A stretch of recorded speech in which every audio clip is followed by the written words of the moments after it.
शिवसेना के उपनेता अरविंद सावंत जी है, आज मुंबई में बहुत कुछ हलचल है। रेड्स के ऊपर रेड्स, धाडीवर धाडी पड़तायत। त्याच्यामुळे उसके लिए आपको भी बहुत काम है, भागम भाग है, यहाँ से वहाँ, वहाँ से वहाँ। तो हमने सोचा हम भी एक रेड डालें। हमको भी अधिकार है घुसने का। अगर हमारे घर में कोई घुस रहा है तो मुंबई में, महाराष्ट्र में शिवसेना को भी अधिकार है घुसने का, घुसाने का। आज मैं देख रहा था सुबह से, हमारे कुछ कार्यकर्ता, हमारे कुछ लोगों के ऊपर अब ईडी ने आईटी के रेड्स हो रहे, इनकम टैक्स। कोई भानामती है, वो भानामती, आईटी की भानामती चल रही है। और मुझे तो लगता है कि जब तक ये बीएमसी चुनाव नहीं होते हैं तब तक हर वार्ड में रेड हो आईटी की, हर वार्ड में, हर शाखा में। अब यही काम आईटी को या सेंट्रल एजेंसी को, ईडी और आईटी, यही एक काम उनके हाथ में रहा है कि जहां जहां शिवसेना का कार्यकर्ता है, जहां जहां शिवसेना की शाखा है, जहां जहां शिवसेना के लोग चुनाव लड़ने जा रहे हैं, वहां रेड्स कर। ये तो सवाल है सबके मन में, इस देश में भी, कि सिर्फ और सिर्फ महाराष्ट्र और बंगाल जैसे राज्य में ही सिलेक्टेड लोगों को टारगेट क्यों सेंट्रल एजेंसीज कर रही है? ये सवाल है। ये सवाल इसलिए भी है, क्या इस देश में और राज्यों में कोई नहीं मिलता जहां सेंट्रल एजेंसी जाकर सवाल पूछे, रेड करे, देश को हिसाब किताब दे? सिर्फ शिवसेना या तृणमूल कांग्रेस? ये तो सबको मालूम है, ये सरकार गिराने की जो साजिश है, सरकार को दबाव में लाने की, शिवसेना के नेतृत्व में जो महाविकास आघाड़ी का गठबंधन हुआ है, उनकी सरकार है,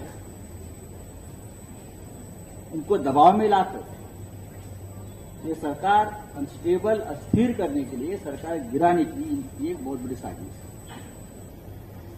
इनकम टैक्स और ईडी को हमने अब तक 50 नाम भेजे थे, विथ एविडेंस 50, और बार बार मैं जिक्र भी किया है मेरे प्रेस कॉन्फ्रेंस।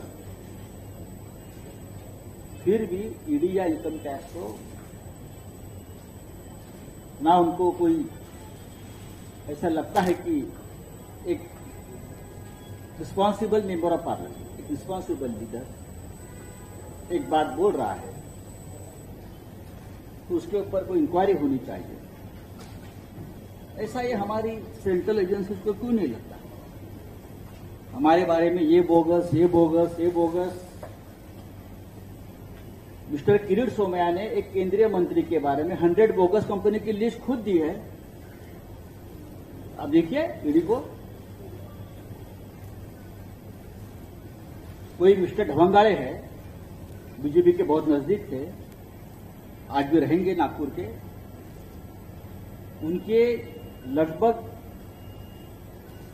75 कंपनी की लिस्ट बोगस मैंने खुद भेजी।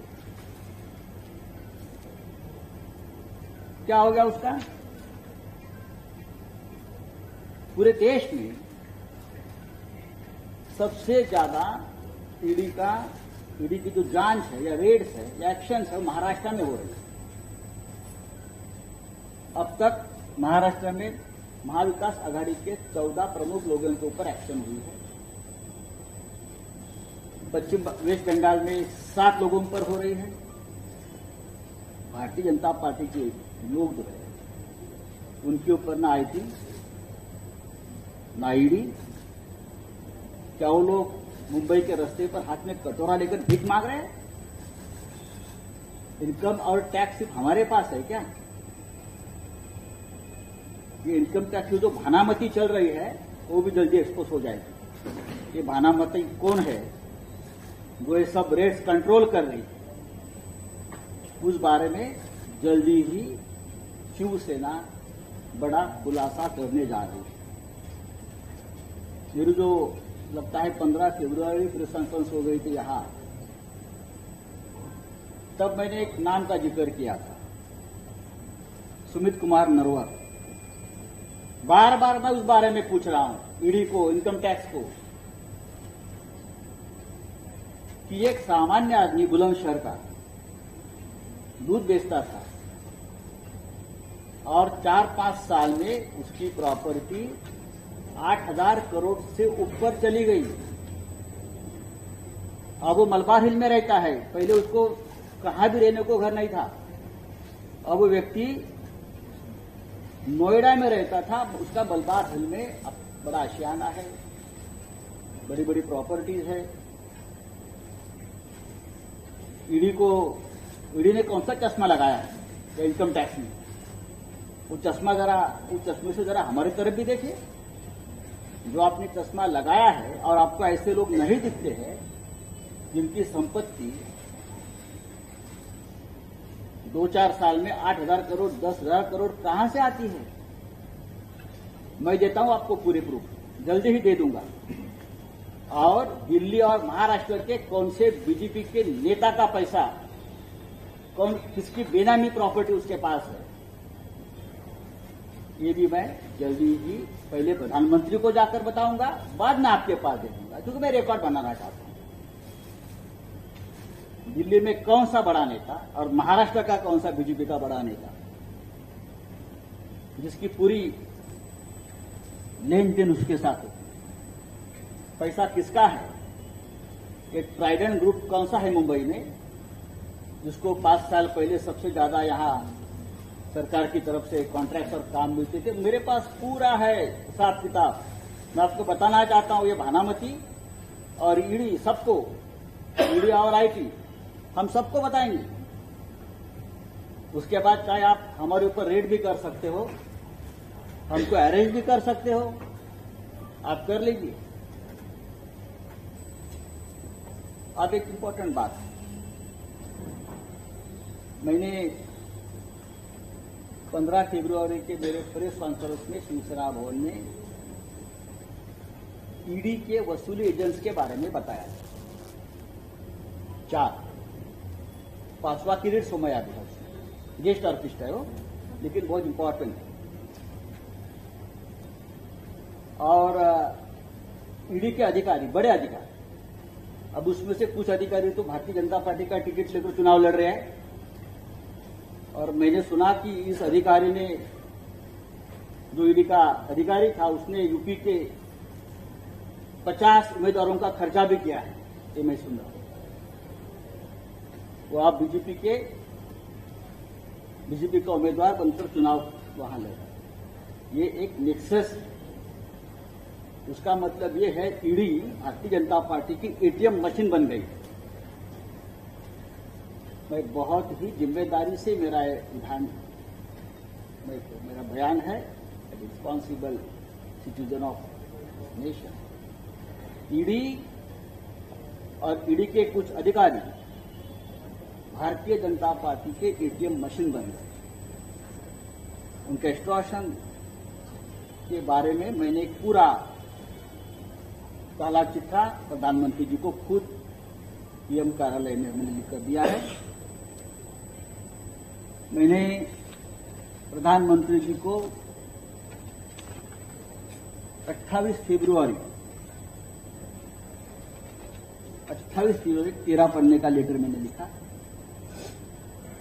जिसमें मैंने ये बता दिया है प्रधानमंत्री जी को कि आपके स्वच्छ भारत अभियान जो है, सिर्फ कचरा साफ करना नहीं है स्वच्छ भारत अभियान में, उसमें भ्रष्टाचार का कचरा भी हमको साफ करना है। इसलिए देश आपकी जय जयकार भी करता है। ब्लैक मनी व्हाइट मनी, नोटबंदी, सब कुछ उसमें आता है। मैंने लेटर लिखा है कि जिस ईडी को आपने लगाया है सबके खिलाफ हमारा जो आपके राजनीतिक विरोधी है उनके खिलाफ ये ईडी क्या कर रही है असल में। मैंने पूरी वन पार्ट, मैंने जो लेटर लिखा है वो एक पार्ट है, ऐसे में 10 पार्ट उनको देने वाला, किस्तों पे दूंगा। पिछले कुछ वर्षों से ईडी के कुछ अफसर्स और एजेंट्स, उनका एक नेटवर्क बिल्डर्स, डेवलपर्स और कारपोरेट्स कंपनी को डराने का काम कर रहे हैं। और ईडी का एजेंट्स का एक नेटवर्क जो है वो एक्सट्रॉशन में लगा हुआ है, करोड़ों की वसूली कर रहा है। उसकी विस्तृत जानकारी मैंने प्रधानमंत्री को दी और मैं डॉक्यूमेंट्स के साथ बोल रहा हूं। आपको डॉक्यूमेंट्स शायद डिस्ट्रीब्यूट सर्कुलेट अभी किए हैं। ईडी का ऑफिसर का जो एक्सट्रैक्शन रैकेट है उसमें का जो की फैक्टर है उसका नाम है मिस्टर जितेंद्र चंद्रलाल नवलानी। और आपके जानकारी के लिए मैं उसका पैन नंबर और उसकी 7 अलग अलग कंपनियां भी मैंने आपको दे दी। इस 7 कंपनियों ने 100 करोड़ से भी आसपास 100 से ज्यादा बिल्डर डेवलपर से वसूली किए हैं, एक्सट्रॉशन किया है, जिसमें कैश भी है और चेक पेमेंट भी है, डिजिटल ट्रांसफर है उसमें। जिन जिन कंपनियों की ईडी ने जांच की, जिन कंपनियों की ईडी ने जांच की है, उस कंपनी ने अपना पैसा जितेंद्र नवलानी के इस 7 कंपनी में ट्रांसफर किया है।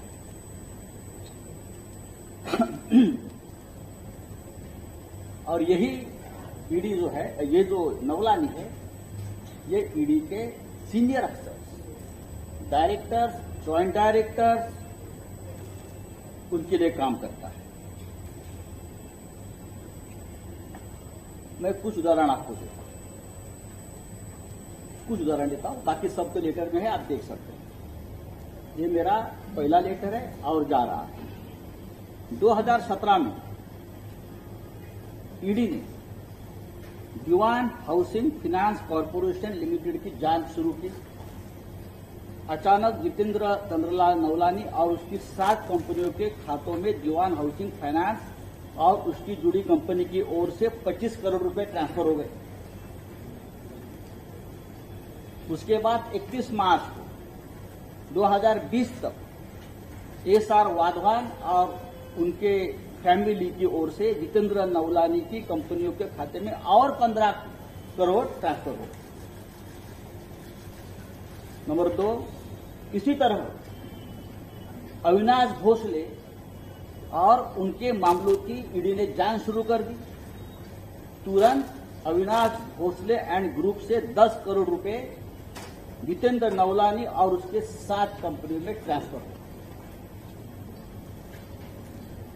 यूनाइटेड फास्फोरस के मामले में भी यही हुआ है।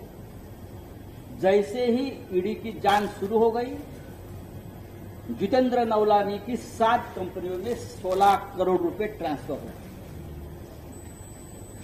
गेलॉर्ड कंपनी लिमिटेड, यही हुआ। इस कंपनी के खिलाफ ईडी की जांच शुरू होते ही 10 करोड़ रुपया नवलानी की कंपनी सिक्योर सिस्टम में अनसिक्योर्ड लोन के रूप में रिफ्लेक्ट होगा। बहुत ही गंभीर बात है। ईडी की जांच शुरू हो गई मॉन्शर fire protection system private limited की कंपनी की। तुरंत 15 करोड़ रुपया नवलानी की इसी कंपनी में ट्रांसफर हो गया। इसी तरह निरका केमिकल्स की जांच शुरू हो गई ईडी की यहां कंपनी, और बाद में नवलानी के खाते में 10 करोड़ और फिर एजीएल के कंपनी से 15 करोड़ अनसिक्योर्ड लोन के रूप में नौलानी के खाते में ट्रांसफर किया। मैंने प्रधानमंत्री जी को बताया ये लिस्ट एंडलेस है और सिर्फ नौलानी की कंपनी में नहीं ट्रांसफर हुआ है, और भी बहुत ऐसे लोग हैं जहां ईडी का पैसा कैश एंड चेक के मामले में और भी उनके एजेंट्स के खाते में ट्रांसफर हुए हैं, कैश में ट्रांसफर हुए, कैश भी दिया है। कैश का फिगर मेरे पास है। ईडी के कौन से अधिकारी का पैसा उसमें है, कहां लिया है, कहां लेन देन हुई है, कितने के लेन देन हुए, पैसा कहां लीक हुआ है, मैं धीरे धीरे आपको बताते जाऊंगा। कौन है जितेंद्र नवलानी, कहां है ये, किसका आदमी है ये, किरीट सोमैया का उनका क्या संबंध है, ईडी के सबसे बड़े अधिकारी मुंबई दिल्ली इंचार्ज उनका क्या संबंध है, पैसा क्यों ट्रांसफर हो रहा है इसके अकाउंट में। जवान हाउसिंग, राणा कपूर, ओंकार बिल्डर, सीडीआई जैसी कंपनी जो पब्लिक सेक्टर बैंकों का लोन तक नहीं चुका पा रही है, वो जितेंद्र नवलानी को और उसके कंपनी को करोड़ों करोड़ों रुपया क्यों दे रहे हैं। कंसल्टेंसी फी है ये। कौन सी कंसल्टेंसी चल रही है भाई? हाँ, कोई ऑफिस नहीं है, कोई स्टाफ नहीं है, कौन सी कंसल्टेंसी चल रही है? देखिए, ये सब पैसा मुंबई में और दिल्ली में बैठे हुए ईडी ऑफिसर के लिए जमा हुआ, उससे बाहर की देशों में प्रॉपर्टी खरीदी जा रही है बेनामी। और आप हमारे लोगों के 1 लाख, 2 लाख, 3 लाख का ट्रांजैक्शन देख रहे हो, आपका ट्रांजैक्शन कौन देखेगा? इस रैकेट में कुछ मुंबई और महाराष्ट्र के प्रमुख बीजेपी के पॉलिटिकल लीडर भी जुड़े हैं। और मैं हवा में बात नहीं कर रहा हूं, आपके पास कागज में नहीं दिए, आपने देखा होगा। ये बहुत ही गंभीर मामला है। देश का सबसे बड़ा करप्शन का ये रैकेट है। मुंबई में बैठकर चल रहा है, दिल्ली में बैठकर चल रहा है। महाविकास आघाड़ी के लोगों को भी जो प्रताड़ित करने का काम है, ये इसी रैकेट का एक काम है। आज मैंने जो आपको बात बताई है, ये सिर्फ 10% है, लेकिन उस बारे में जो मैंने बताई है, उस बारे में एक विजिलेंस रिपोर्ट भी आया है सेंट्रल एजेंसी का, जो मैंने बताया है ना आपको, इंफॉर्मेशन जानकारी, वो भी प्रधानमंत्री के संज्ञान में है। ईडी क्या कर रही है? आज दोपहर को हमने जिस बात का मैंने जिक्र किया, Jitendra Navlani and racket with ED, उस बारे में मुंबई पुलिस ने एक एफआईआर दर्ज कर दी, करप्शन। आम्ही हा गुन्हा, ही तक्रार आज मुंबईचे पोलीस आयुक्त, मुंबई के पुलिस कमिश्नर के पास इस करप्शन, भ्रष्टाचार, एक्सटॉर्शन, खंडनी, हमने 4 ईडी अफसर्स के खिलाफ जितेंद्र नवलानी की पूरी जानकारी के साथ हमने दिया है। आप देख सकते हो, आपको उसका भी सर्कुलेशन हो जाएगा। और मुंबई पुलिस ये एक्सटॉर्शन रैकेट की, क्रिमिनल सिंडिकेट की जांच आज से शुरू कर रही है। Mumbai police, I repeat, Mumbai police सक्षम है इस क्रिमिनल सिंडिकेट, इस नेक्सस, एक्सटॉर्शन, खंडनी, हमारे भाषा में मुंबई पुलिस उसकी जांच आज से शुरू कर रही है। And mark my words, ED के कुछ अफसर जेल में जा सकते हैं। ये चोरी, ये लफंगेगिरी, ये डकैती, ये एक्सटॉर्शन मुंबई में जो चल रहा है, करोड़ों करोड़ों रुपया कहां जा रहा है? क्या पीएम केयर फंड में जा रहा है? क्या नहीं, आपके घर में जा रहा है, विदेश में जा रहा है, विदेश में जा रहा है। और ये भी रैकेट में दे दूंगा आपको। उसमें कौन शामिल है और बीजेपी के कौन से नेता शामिल है उसमें। ये वसूली एजेंट में बीजेपी के भी नेता शामिल है, पूरा उसमें आपको जानकारी देती है। आज हमने उस बारे में ऑफिशियल कंप्लेंट लॉन्च की, आप देख सकते हैं। और ये हवा की बात नहीं है, कागज है। कुछ लोग कागज मांगते हैं ना, कागज के ऊपर बहुत विश्वास है। हमने हजारों पन्ने कागज दिए ईडी में, लेकिन कोई अब तक उस कागज पर कार्रवाई नहीं हुई है। तो अब हमारी जो एजेंसी है उसके पास कागज है महाराष्ट्र, और महाराष्ट्र मुंबई की पुलिस पूरे विश्व में बेस्ट पुलिस है। दूसरी बात है, ये किरीट सोमैया जी है, महान महात्मा, सबके भ्रष्टाचार के मामले निकालते हैं, कागज फड़फड़ाते हैं। करने दो, उनकी हॉबी है, सरकार को कुछ नहीं। मैंने उनके बारे में भी एक सवाल पूछा था कि आप बार बार पीएमसी बैंक घोटाला, राकेश वाधवान, एचडीआईएल, पत्राचार के भ्रष्टाचार के मामले में बोलते हो, अच्छी बात है, कोई भी हो भ्रष्टाचार के बारे में बात करनी चाहिए। लेकिन मैंने उस वक्त सवाल पूछा था 15 फरवरी को कि पीएमसी बैंक घोटाले का जो मुख्य कॉन्स्पिरेटर है एसबीआई के एक फाउंडर मिस्टर राकेश वाधवान के साथ आपके बिजनेस रिलेशन क्या है? आप हम सबको बताते हैं ना, ये भ्रष्टाचारी, ये भ्रष्टाचारी, ये भ्रष्टाचारी। तो मेरा सवाल इतना ही था कि आपका रिलेशन क्या है। और मैंने वसई गोखीवरे की एक जमीन के बारे में भी एक मसला दिया था कि जहां आपकी उसके साथ सीधी पार्टनरशिप, उसकी जांच ईओडब्ल्यू कर रहे हैं। मैं आपको बताता हूं कि जून जुलाई 2015 में मिस्टर किरीट सोमैया ने एचडीआई और जीवीके कंपनी मुंबई एयरपोर्ट की 63 एकड़ जमीन हड़पने का आरोप लगाया और लगातार एमएमआरडीए में लगातार कंप्लेंट्स फाइल, लगातार। उनकी जो आदत है कि सीरियल कंप्लेनेंट, सीरियल किलर होता है, सीरियल रेपिस्ट होता है, उस तरह से यह आदमी सीरियल कंप्लेनेंट है।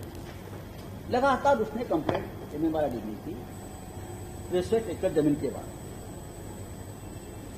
और अक्टूबर 2015 में यही सोमैया ने फिर से एमएमआरडीए को लेटर लिखकर आरोप लगाया कि एचडीआईएल को 1 crore square feet commercial land gift की गई है, जिसकी मार्केट वैल्यू 5000 करोड़ है।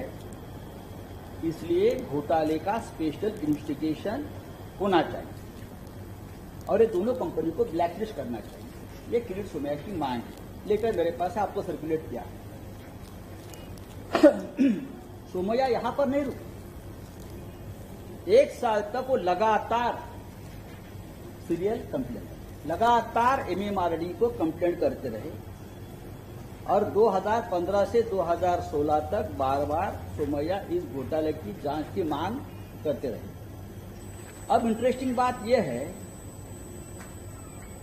कि सोमैया के लिखे किसी भी लेटर में ये मेंशन नहीं है कि उन्होंने ये सोकॉल्ड घोटाले की पुलिस या सेंट्रल गवर्नमेंट से कोई शिकायत की। मामला सेंट्रल का है, वो वहां भी कर सकते, लेकिन मेरे पास कोई जानकारी नहीं है। उनके कागज जो मेरे पास है उसमें किसी भी सेंट्रल एजेंसी को उसकी कंप्लेंट नहीं है। और उस वक्त तो सिटिंग एमपी थे, अगर वो चाहे तो लोकसभा में मुद्दा उठा सकते थे, लेकिन मुझे दिखाने में रिकॉर्ड ढूंढ रहा था कि लोकसभा में भी ये मुद्दा मिस्टर सोमैया ने नहीं उठाया। उससे उलट 2016 में सोमैया ने अचानक एमएमआरडीए को कंप्लेंट करना ही बंद कर दिया। और दूसरी तरफ 1 दिसंबर 2016 को सोमैया के बेटे नील सोमैया को अचानक निकॉन इंफ्रा एलएलपी में पार्टनर बनाया। कंप्लेंट 1, नील किरीट सोमैया निकॉन इंफ्रा का पार्टनर बन गया। 27 जुलाई को निकॉन इंफ्रा ने वसई में जमीन के 5,168 स्क्वायर मीटर एफएसआई के डेवलपमेंट के राइट लिए। कहा किससे लिया है ये? एचडीएल के फाउंडर चेयरमैन और पीएमसी बैंक घोटाले के आरोपी राकेश वाधवान से। उनका जो फ्रंट मैन है लधानी, जिसके साथ अब मिस्टर सोमैया के पुत्र पार्टनर बन गए। कल तक को पीएमसी बैंक घोटाले का आरोपी था। बाद में वसई में ही Sai rhythm realtors private limited के ओनरशिप की 14,420 स्क्वायर मीटर जमीन पर निकॉन इंफ्रा एलएलपी की 2 बिल्डिंगें बनाने के डेवलपमेंट राइट्स भी मिल गए। वो भी जमीन ओरिजिनली राकेश वाधवान की है। उसके भी राइट और एग्रीमेंट ये कंपनी से हो गए, जिसमें mister Neil Kirit Somaiya one of the partner. अगर साई रिदम की इस जमीन का मालिकाना हक राकेश कुमार वाधवान का था और पैसा किसी और कंपनी को ट्रांसफर किया गया है, ऐसा क्यों किया? एक रैकेट है और उसमें मैं पहले से बोल रहा हूं, राकेश वाधवान को पीएमसी बैंक घोटाले में ब्लैकमेल करके जमीन ली और बाद में कंप्लेंट्स बंद है। पूरा यह व्यवहार सस्पिशियस ट्रांजैक्शन है। जब सोमैया वाधवान के एचडीएल को लेकर इतने गंभीर आरोप लगाते रहे हैं, तो ये सोमैया फैमिली वाधवान के साथ या वाधवान के जमीन के साथ इस प्रकार से सस्पिशियस व्यवहार, बिजनेस पार्टनरशिप कैसे कर सकते? हजारों करोड़ का बिजनेस है ये। अगर एक आदमी किसी व्यक्ति के ऊपर इस प्रकार से भ्रष्टाचार के आरोप लगाते, पीएमसी बैंक लूटने का आरोप लगाते, उसी व्यक्ति के जमीन पर जो एक प्रोजेक्ट बन रहा है हजारों करोड़ का, उसमें नील किरीट सोमैया बिजनेस पार्टनर कैसा बन सकता है? इस सवाल का जवाब अब तक कोई नहीं दे पा रहा है और ना भारतीय जनता पार्टी का कोई नेता दे पा रहा है। मुझे लगता है इसकी भी जांच हो रही है। चाहे आपको एंटीसिपेटरी बेल नहीं मिला है वगैरह सब ठीक है, आप बोल रहे हैं मेरे पास क्या कोई कंप्लेंट ही फाइल नहीं हुई, इसका मतलब कल नहीं होगी। पुलिस कंप्लेंट आज नहीं कर रही है, लेकिन जो जांच चल रही है और जांच जिस दिशा में जा रही है, जो एविडेंस सामने आ रही है, मार्क माय वर्ड, बाप बेटे जेल में जाएंगे। आप कितने भी कागज फड़फड़ाएं। ये नील किरीट सोमैया के जो पार्टनर है देवेंद्र लढ़ाने की कंपनी साई रिदम रियल्टर्स, उस फाइनेंशियल ईयर 2013-2014 की अगर उसकी बैलेंस शीट आप देखें, लैंड परचेज के कॉलम में मैंने कागज दिए हैं। राकेश वाधवान का सीधा रेफरेंस है और राकेश वाधवान से अकाउंट से इस कंपनी में लगभग 5 करोड़ रुपए आए हैं। 2 एंट्रीज है, एक 3,08,56,000 की एंट्री है और दूसरे पूरे कागज, पूरे बैलेंस शीट, पूरे बैंक अकाउंट के कागज हमने आपको दिए। आप चाहे कितने भी फड़फड़ाएं, आपको ये कागज के बारे में बताना। आप झूठ-मूठ बताइए, लेकिन बताइए। और भी कागज आ रहे हैं। मैं आपका ज्यादा समय नहीं लेना चाहता हूं कि आपको शिवसेना भवन में बार बार आना है इस प्रकार की प्रेस कॉन्फ्रेंस को। आज मैंने इस देश का सबसे बड़ा ईडी का घोटाला आपके सामने लिया है। एक छोटा सा पन्ना है जो हमारे पास जानकारी है, और भी आ रहे हैं। और अगले मेरे प्रेस कॉन्फ्रेंस में मैं अधिकारियों के नाम लेकर बताने वाला हूं, किसको क्या मिला है, किसने किससे एक्सट्रॉशन किया है, और जो पॉलिटिकल सिंडिकेट चल रहा है ना हमारे खिलाफ, उसका सूत्रधार कौन है, सब कुछ बताऊंगा। मैं इतना ही कहूंगा, आप चाहे हमारे खिलाफ कितनी भी ताकत लगाएं, चाहे शिवसेना हो, चाहे महाविकास आघाड़ी की सरकार हो, आप कितनी भी साजिश रचिए, कितनी भी ताकत लगाइए, कितनी भी बदनाम करिए, लेकिन ये सरकार और हम सब मुख्यमंत्री से लेकर नीचे का कार्यकर्ता, आप हमारा बाल नहीं बहा सकते। ये सरकार रहेगी, महाविकास आघाड़ी रहेगी, और चाहे मुंबई महानगर पालिका को सामने रखकर अगर आप हमारे लोगों के ऊपर एक्शन ले रहे हो, झूठे एक्शन, तो ये आपके ऊपर बुमरांग होने वाला है। मुंबई महानगर पालिका में आपके लोग क्या कर रहे हैं पिछले दिन तक, किसको कितना हिस्सा मिला है आपके लोगों को, आपने कैसे एक्सटॉर्शन किया है मुंबई महानगर पालिका से, ये भी हम भानामती जो है ना, आईटी भानामती डिपार्टमेंट को हम भेज रहे हैं। हम देखेंगे आप उनके ऊपर कैसे रेस करते हैं। लेकिन आज की ताजा खबर यही है कि कंप्लेनेंट अरविंद जगन्नाथ भोसले, उसने मेरे कागज के ऊपर जो मैंने आपको दिए, मुंबई पुलिस के पास कंप्लेंट फाइल किया है और उसकी जांच हो रही है और जांच एक अंजाम तक पहुंचेगी। और मैंने कुछ दिन पहले कहा था, ईडी के 3 अधिकारी यह इंतबाह होंगे। धन्यवाद, जय हिंद।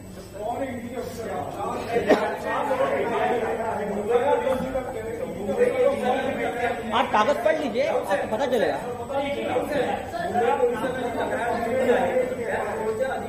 बघा, हा तपासाचा भाग असतो, एक लक्षात घ्या। This is the matter of investigation. ये इन्वेस्टिगेशन है। मुंबई पुलिस उसकी पूरी नीचे तक जाकर जांच करे। मुंबई पुलिस को भी किसी को भी समन कर बुलाने का पूरा अधिकार है। ऐसे मामले में अगर आपको अधिकार है हमको उठा, हमें भी अधिकार, अगर आपको अधिकार है सेंट्रल एजेंसी को, समझ लीजिए वो अधिकार स्टेट सरकार को भी होता है। और वो अधिकार क्या होता है वो भी आपको पता चलेगा। पहला सवाल ये, तो आपने जो डॉक्यूमेंट दिए उसमें 1:52 का वक्त जो अरविंद जी के नाम से है, तो क्लैरिटी दिए। नहीं, मैं क्लॅरिटी वगैरे नाही, मैं कागद दिया है। आपका हर सवाल का जवाब मैं नहीं दे दूंगा। ज्यांची नावं आपण त्याच्यात उल्लेख केलेला आहे, फक्त नावं आहेत आणि 58 कोटी रुपयाचं ट्रान्झॅक्शन आपण दाखवलं, ते चेकच आहे। चेकचं, तर त्या लोकांची तक्रारही नोंद करणार आहात, त्या मी लोकांनी बघा, तुम्हाला कळलं पाहिजे की आता हा विषय गेलेला आहे मुंबई पोलिसांकडे। हे प्रश्न मुंबई पोलिसांची हे उत्तर देऊ शकतील, तक्रारदार नाही, आम्ही नाही। तपास कोणत्या दिशेनं जाईल, तपासासाठी कोणाला बोलवलं जाईल हे मुंबई पोलीस ठरवतील। आम्ही क्या भारतीय जनता पक्षाचे लोक आहोत का? आता ह्याला बोलवणार, आता त्याला बोलवणार, अब उसको उठाएंगे, अब उसको सुलाएंगे, ये हमारा काम नहीं है, ये हमारा काम नहीं है। We are law makers. हमारा जो ठाकरे सरकार है कानून से काम करती है, तो कानून से ही काम होगा। जिसको बजाना है वो कानून से बजेगा।